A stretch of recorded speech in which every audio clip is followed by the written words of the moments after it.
All right, let's review dimensional analysis. So one of the types of problems is you start with grams of a known substance and you want to know how many grams of an unknown substance you can make. So here's my example equation. 1 mole of N2 molecules plus 3 moles of H2 molecules makes 2 moles of NH3.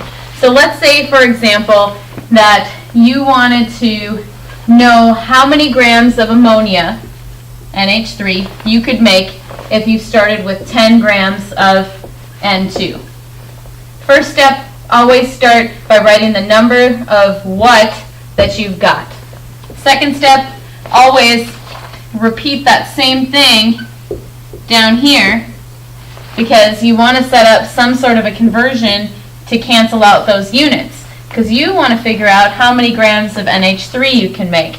So we're going to have to go through some steps to get there. We're going to have to go from grams of known to moles of known to moles of unknown, finally to grams of what you want to determine, grams of unknown.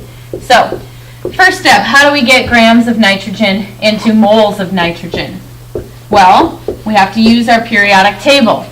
Nitrogen, 1 mole of nitrogen weighs 14.01 grams. Says so on the periodic table square. So 2 nitrogens would weigh 28.02. So that's step 1. You could stop there and figure out how many moles of nitrogen that is. So 10 divided by 28.2, that's 0.357 moles of nitrogen. Well, if you've got 0.357 moles of nitrogen, you can make double that amount of NH3. So times it by 2. If you stopped right there, that would be 0.714 moles of NH4. So you've almost gotten to your final destination. Now you need to know, well, how much does that weigh? 1 mole of NH4, if you add it up, or I'm sorry, NH3,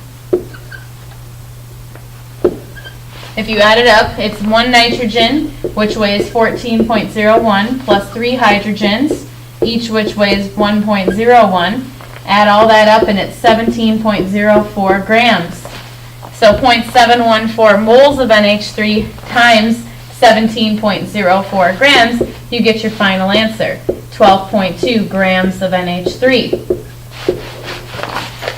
Now, this was set up a little bit differently from what we've been doing in class, but you'll see you'll get the exact same answer if you just stretch it out. Instead of doing each step at once, you can set them all up. So why not, since we got rid of grams of nitrogen here, we got it into moles of nitrogen, why not keep that going? So same sort of a thing. 1 mole of nitrogen, I got this from the balanced equation here, is going to produce 2 moles of NH3. Again, I got the 2 from the balanced equation. So technically, if I want to stop here, I've canceled out moles of nitrogen. And then finally, since the problem asked for grams of NH3, I need to get rid of moles of NH3.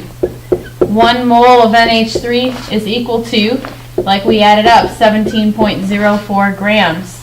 So now, all we need to do is multiply everything on the top, 10 times 1 times 2 times 17.04, divided by everything on the bottom, 28.02 times 1 times 1. All of that ends up being the same exact answer, 12.2 grams of NH3. And that is one more example for